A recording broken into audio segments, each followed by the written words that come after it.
না, এটা খুবই ভালো লাগছে। এটা হওয়া দরকার ছিল, প্রতিটা স্কুলেতে হওয়াটা দরকার। এতে প্রত্যেকটা ছেলে মেয়ে সবারই ক্ষেত্রেই ভালো, কারণটা হচ্ছে সবার মধ্যেই দেশাত্মবোধকটা জেগে উঠবে। এই জন্যেই এটা করাটা দরকার ছিল। এটা আগে ছিল না, বা তার আগে হয়তো ছিল, মাঝখানে কিছু বছর হয়তো বন্ধ হয়ে গেছিল, কিন্তু এখন এটা হয়ে আমরা খুব খুশি।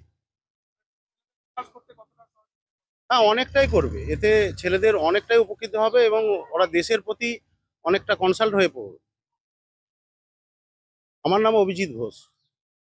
এটা অনেক অনেক ভালো হবে এবং এটা আরো আগে হলে আজকে এই সমাজের অবক্ষয় হাত থেকে বাঁচত। আজকে মুখ্যমন্ত্রীর এই নির্দেশে সকল বিদ্যালয়ে যখন এটা শুরু হবে, সবার মধ্যে শিশুদের মধ্যে যে অন্ধকার দিকটা ছিল, যে শিশুদের মধ্যে যে বোধটা ঢুকানো হয়নি, আজকে রাষ্ট্রভক্তি, রাষ্ট্র কি, রাষ্ট্র চেতনা, এই জিনিসটা শিশুরা আস্তে আস্তে বুঝতে শিখবে এবং তারা বুঝতে পারবে যে আমাদের কি করা উচিত, রাষ্ট্রের প্রতি আমাদের কর্তব্য কি। এই উদ্যোগকে আমরা সাধুবাদ জানাই। আমার নাম পার্থ আচার্য, রাজপুর সরস্বতী শিশু মন্দির।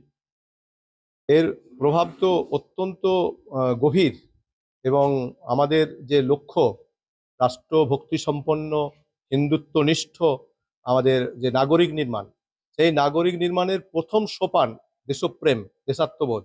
আর তার এই দেশাত্মপ্রেম জাগ্রত করার জন্য যত রকমের পন্থা আছে, এই নৃত্য রাষ্ট্রগীত প্রতিদিন গাওয়া সমবেতভাবে তার একটা প্রধান একটা উপায়।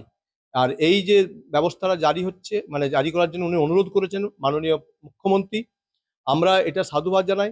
আমাদের বহুদিনের লক্ষ্য এবং ইচ্ছা ছিল, উদ্দেশ্য ছিল যে বিদ্যাভারতী বিদ্যালয় যা করে সেগুলো সমাজের প্রতিটা স্তরে ছড়িয়ে পড়ুক, সমাজের সংস্কার আসুক, রাষ্ট্রভক্তি সম্পন্ন নাগরিক নির্মাণ হোক, রাষ্ট্রপ্রেম জেগে উঠুক, দেশপ্রেম জেগে উঠুক। দেশ, দেশমাতৃকে, ভারত মাতা আমাদের মা, প্রধান আরাধ্য দেবতা, আরাধ্য দেবী, এই বোধ জাগ্রত হোক। সেটা উনি সম্প্রসারণে জন্য যে অনুরোধ জানিয়েছেন, আমি প্রতিটা নাগরিককে, দেশের প্রত্যেকটি দেশপ্রেমিক নাগরিককে, রাষ্ট্রবাদী নাগরিকদেরকে আমি অনুরোধ করব এই তার আদেশকে মাথায় নিয়ে, তার অনুরোধকে মাথায় নিয়ে এটা প্রসার ঘটানো, এবং এর প্রসার ঘটুক এটা আমরা চাইছি।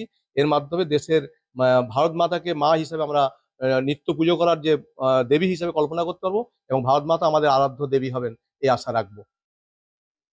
আমার নাম নিমাই চন্দ্র দাস, এই বিদ্যালয়ের আমি সহ আচার্য।